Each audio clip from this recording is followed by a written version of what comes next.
നമ്മുടെ ഭായിമാർക്കുള്ള ചൂട് ചായയും പിടിച്ചോണ്ട് നമ്മൾ പോക്കാണ്. ഇത് അങ്ങ് എത്തണ വരെ ഇത് ചിന്തലേ റബ്ബേ എന്നുള്ള ഒറ്റ തേട്ടം മാത്രമേ ഉണ്ടായിരുന്നുള്ളൂ കേട്ടോ. അങ്ങനെ നമ്മൾ നമ്മുടെ വീട് പണി നടക്കുന്ന അവിടെ എത്തിയിട്ടുണ്ട്. അവിടെ എത്തിയപ്പോൾ ഇതാ കിടക്കണോ അടുത്ത പണി എന്താണെന്നല്ലേ, നമ്മുടെ അപ്പുറത്തെ പ്ലോട്ട് വൃത്തിയാക്കുന്നതിൻ്റെ ഭാഗമായിട്ട് നമുക്ക് ഇതാ ഒരു തെങ്ങും തയ്യും കവുങ്ങൊക്കെ പുറത്തോട്ട് ഇട്ട് വന്നിട്ടുണ്ട് കേട്ടോ. അപ്പോൾ ഇതിനിപ്പോൾ എവിടെയാണ് വയ്ക്കാമെന്ന് പറഞ്ഞിട്ട് കളഞ്ഞിട്ട് പോരാൻ തോന്നിയില്ല. അപ്പോൾ അങ്ങോട്ട് എടുത്തിട്ട് വന്നു നമ്മുടെ വീട്ടിൻ്റെ ഒരു മുക്കിൽ തന്നെ ഒരു കുഴിയൊക്കെ ഉണ്ടാക്കി. നമുക്കിത് ആദ്യമായിട്ടാണെങ്കിൽ നമുക്കറിയില്ല അത് പിടിക്കോ ഇല്ലേന്നൊന്നും നമുക്കറിയില്ലേ. എന്നാലും ഒരു ചെറിയ കുഴി നമുക്കുണ്ടാവണം. ഒരു കുഴി എടുത്തിട്ട് നമ്മൾ അതിലോട്ട് വെക്കാമെന്ന് അങ്ങോട്ട് വിചാരിച്ചു. അതിനൊരു പുതുജീവനായിക്കോട്ടെ, കൂടെ നമുക്കൊരു തെങ്ങുമായില്ലേ. അപ്പോൾ ഇങ്ങനെ രണ്ടുണ്ട് കാക്കും അതാ കുഴിയൊക്കെ ഉണ്ടാക്കണോ. എൻ്റെ പണി പിന്നെ എന്നത്തെയും പോലെ നോക്കി നിൽക്കണ്ടല്ലേ, നമുക്കിതിൽ വലിയ റോളൊന്നുമില്ല. നമുക്ക് കാണും നമ്മുടെ കാക്കു ആവണ പോലെ ഒരു കുഴിയൊക്കെ ഉണ്ടാക്കി നമ്മൾ അതിന് വെള്ളമൊക്കെ കൊടുത്ത് അതിന് അവിടെ ഒരു സ്ഥാനം ഉറപ്പിച്ചിട്ടുണ്ട് കേട്ടോ.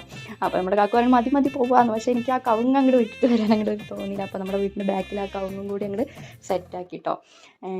നമ്മൾ കുഴി ഉണ്ടാക്കണ കണ്ടപ്പോൾ അപ്പുറത്തെ ഓണർ അവിടെയുള്ള എല്ലാ തെങ്ങും തൈയും കവുങ്ങൊക്കെ ഇങ്ങോട്ട് എടുത്ത് എറിയുന്നുണ്ടായിരുന്നു. പക്ഷെ നമുക്ക് വെക്കാൻ സ്ഥലമില്ലാത്ത കാരണം നമ്മൾ അതങ്ങോട്ട് തിരിച്ചുകൊണ്ട് കൊടുത്തു കേട്ടോ.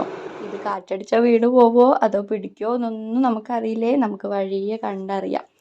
പിന്നെ നമ്മുടെ പ്ലോട്ടിൻ്റെ അപ്പുറത്ത് JCB കടന്ന് വിളയാടുകയാണ്. JCB കണ്ടാൽ നമ്മളിപ്പോഴും പിഞ്ചു വൈതലാണ് കേട്ടോ. അപ്പോൾ ഇന്നത്തെ കുഞ്ഞു വീഡിയോ ഇത്രയേ ഉള്ളൂ. അപ്പോൾ സബ്സ്ക്രൈബ് ആക്കൂലേ. അപ്പോൾ ഓക്കെ ബൈ.